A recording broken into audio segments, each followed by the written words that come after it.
Olá, sejam bem-vindos ao programa Gestão Familiar. Hoje temos a presença da doutora Andréa Modolin, advogada, que o tema será recuperação judicial. Seja bem-vinda, Andréa. Muito obrigada, Rica. Primeiro eu queria agradecer ao programa Gestão Familiar, a produção do canal SP e o convite do meu amigo Domingos Rica por estar presente. Queria me desculpar porque eu estou com uma saúde um pouco precária devido a um resfriado nessa época de inverno, mas nós estamos aqui para colaborar com vocês e estar acrescentando um tema muito interessante, que é a recuperação de empresas na esfera judicial e extrajudicial. Primeira pergunta. Concordata antiga, hoje recuperação judicial. Qual é a diferença e por que houve esses termos? Essa pergunta, Rica, ela é uma pergunta que várias pessoas têm dúvida. A concordata era um procedimento que você entrava em juízo e pedia o parcelamento das dívidas, só que tinha um limite de prazo. Então era para 2 anos só. Com a Lei 11.101, você tem a recuperação da empresa judicial, extrajudicial e empresas de pequeno e médio porte. Então, o que acontece? A recuperação judicial, ela abre um prazo bem maior para você pagar os seus credores, digamos assim. Então, você entra com um pedido em juízo para você pagar os seus credores e apresenta um plano de recuperação judicial. Então, eu vou pagar meus credores em 5 anos, por exemplo. O juiz vai homologar esse plano ou não, ou os credores vão objetar esse plano ou não. Então, a diferença está porque a concordata era para todas as empresas. Então, vamos dizer que a recuperação judicial ou a recuperação de empresas se dividiu em recuperação judicial, recuperação extrajudicial e recuperação de pequeno e médio porte. Atentando para o fato que médio e pequeno porte só pode pelo prazo de 36 meses o pagamento dos credores. Tem diferencial entre a grande... E outra coisa que eu quero deixar claro, que tanto que na recuperação judicial, os trabalhistas têm que ser pagos no primeiro ano. Nos primeiros 2 anos. Isso para todos? Para todos. Para todos. Trabalhista independente, primeiro. Que nem se falou da extrajudicial, pequena e média empresa. Extrajudicial não entra trabalhista. Então vamos explicar o porquê, que eu acho que essas coisas são importantes, conforme a gente vai batendo papo, as coisas, eu acho que é importante a gente deixar. Vamos lá. A recuperação judicial. Você entra com o pedido para o juiz, assim, juiz, quero entrar com o meu pedido de recuperação judicial. Você, nesse pedido, vai apresentar toda a lista de credores, certo. Entendeu? Então, todos os credores são demonstrados. Os credores, vai se publicar um edital e os credores vão apresentar impugnações, habilitações. Ao mesmo passo que os credores estão concordando ou não com os créditos desse edital, vai se bolar um plano de recuperação. Esse plano de recuperação é feito como? São chamados os auditores, advogados, o administrador da recuperação judicial, que é nomeado pelo juiz quando ele defere a recuperação judicial, e vai falar, é bem assim o plano, o que eu tenho de dívidas e como vou pagar, e em quantos anos. O primeiro a ser pago tem que ser os credores trabalhistas. Então, a primeira parte de uma recuperação, seja ela qual for, é o trabalhista. Primeira parte. Se eu devo, vou dar um exemplo aqui, até para o nosso telespectador poder entender. Se eu tenho 30 milhões de dívidas que eu estou entrando em recuperação judicial, 15 são trabalhistas, eu sou obrigado a primeiro pagar isso. Depois vai o resto, é isso? Certo. Bom, no plano você vai ver, eu devo 15 milhões, eu vou pagar da seguinte maneira. É lógico que você tem que conversar com o sindicato, como vai pagar, entendeu? Bom, o plano de recuperação, ele pode ser impugnado a qualquer momento. Explique. Tá bom, vou explicar. Você apresenta o plano ao juiz, o juiz vai falar, credores, vocês estão de acordo com esse plano? Se tiver algum credor que não estiver, ele tem que ser refeito. Certo? Certo. Agora, a recuperação extrajudicial é diferente. Você, antes de entrar em juízo, você junta os credores. Geralmente é banco, tá?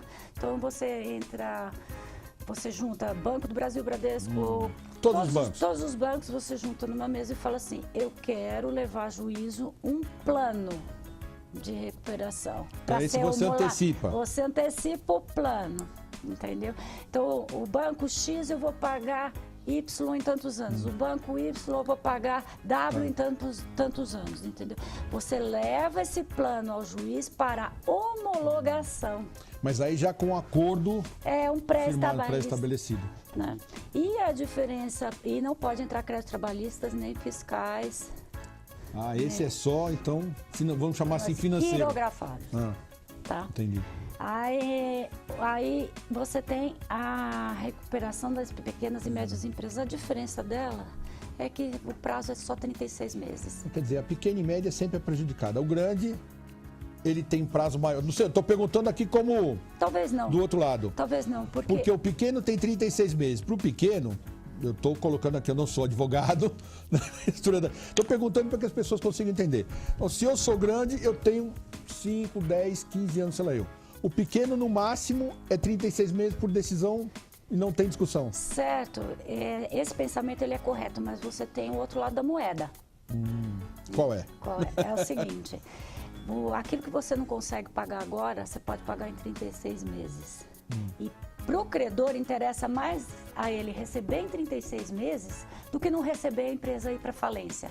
Ou a empresa dar, vamos dizer, o que o pessoal chama do famoso calote.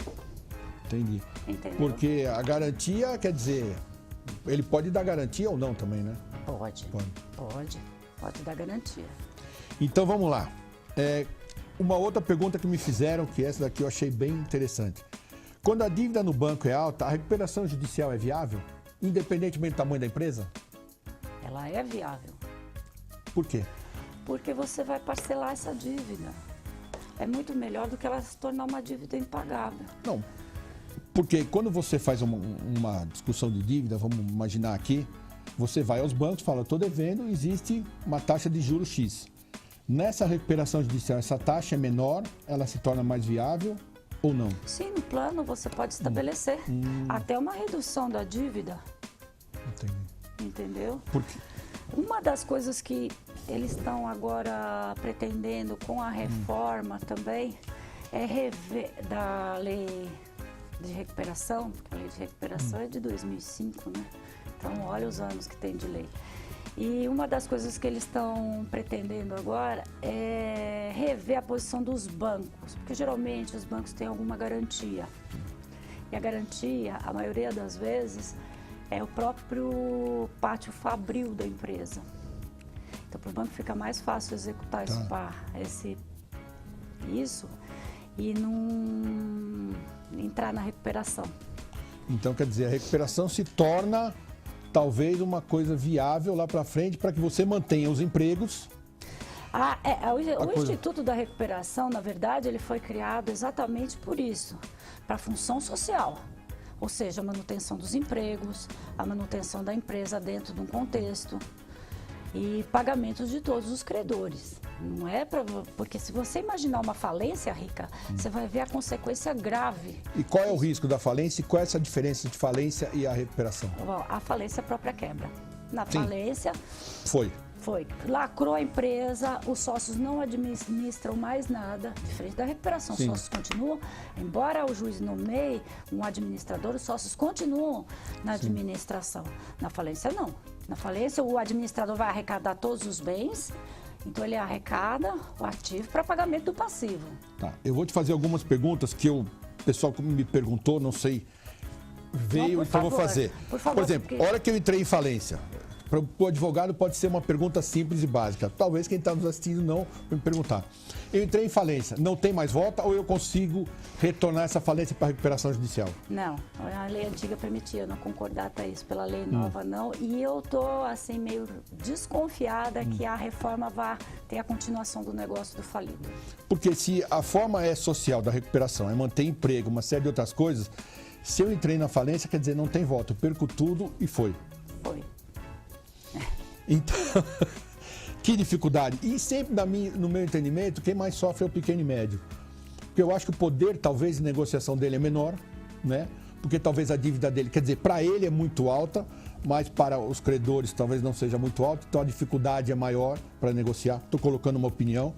E quando você tem uma dívida muito alta, talvez a sua negociação seja mais fácil, porque o cara tem que abaixar, senão também não recebo. Mas isso é uma questão judicial. Eu já penso de outra maneira. Como é que você pensa, então? Que bom. Eu acho que você entrando com o pedido de recuperação, a possibilidade de você reduzir essa dívida e pagar da sua adimplência é muito maior. Percentualmente falando, não sei se você tem esses dados, quando você vai para a recuperação judicial, a chance de eu diminuir Olha, a minha dívida... eu não... Não, mas é mais... As pessoas conseguem mais isso? Consegue muito mais. Porque banco nenhum quer ficar sem receber nada. Credor nenhum, funcionário nenhum quer ficar sem receber nada. Sim. Na situação que nós estamos no país... Não, é verdade. É complicada. Você acha que a recuperação judicial é uma forma de gestão das empresas? Opa! Porque claro. A gente está lidando... Desculpa, só te explicar assim, o entendimento. Porque a gestão faz parte do negócio, né? Então talvez eu chegue num ponto que o meu financeiro diga a seguinte coisa: nós não temos mais capacidade de pagar o que devemos, né? A prioridade de todo dono de empresa familiar sempre foi pagar funcionário, isso não se discute, é uma coisa muito clara. E até porque ele cresceu baseado nisso. Então, como é que ele faz na cabeça de um financeiro, né? Para ele chegar e falar assim, isso é o melhor negócio para a gente. Porque chamar, por exemplo, como é que eu vou chamar um advogado e falar assim, eu quero entrar em recuperação judicial? Porque eu acho que tem dois lados, né? Se eu sou advogado, eu falar, será que o cara... Porque pode acontecer, vou dar um exemplo, o cara pode estar tentando dar um golpe, né? Pode acontecer. O calote. Como é que o advogado age nessa hora? Porque o advogado, ele tá lá para isso e tal, mas como é que diz o advogado, olha, isso daqui eu não faço, ou isso daqui eu posso fazer? Ou ele faz, entendeu? Porque quando existe a forma do calote, eu acho que o advogado tem até o código de ética, é um negócio muito sério, muito correto na OAB, não vou nem entrar no mérito. Mas quando é que o advogado descobre isso, como é que é feito? Eu sei que é uma pergunta difícil, complicada. Vamos, essa pergunta, acho que ela tem N partes. Então, vamos partir para o seguinte princípio. Toda empresa tem o top da liderança, que é o dono. Sim. Certo?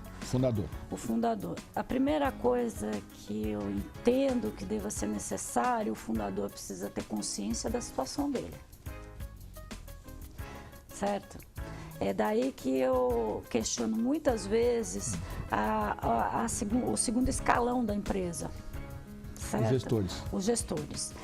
E continuando na resposta da sua pergunta, é fundamental ter uma excelente gestão para a recuperação judicial. Por quê? Principalmente se essa gestão for familiar, que é a sua área, porque o top da liderança precisa ter conhecimento de todo o seu passivo.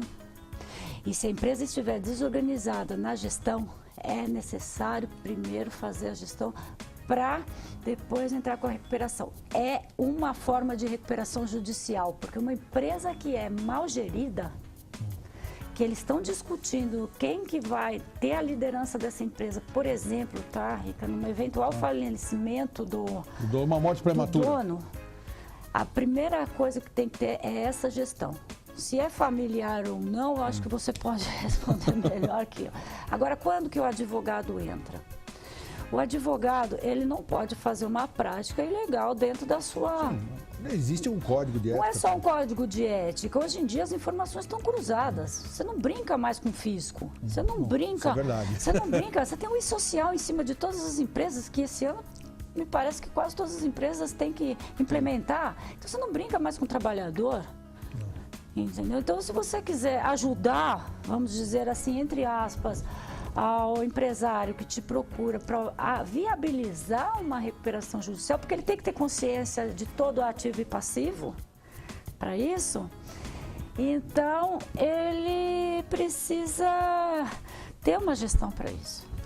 André, muito obrigado. Eu queria, nesse encerramento, que você falasse um pouquinho sobre o seu novo cargo que você tem na OAB. Fazendo um favor. Ai, que pena, Rica. Muito obrigada, Rica. Eu queria agradecer ao pessoal da produção e o novo cargo que eu vou assumir é na Comissão de Comunicação da OAB Seção Lapa e gostaria que vocês também ouvissem nosso programa da Baruch FM Web Rádio. Muito obrigado. Obrigado por tudo, de coração. Se você quer ver este e outros programas, veja pelo nosso site. Muito obrigado e até a próxima. Até a próxima.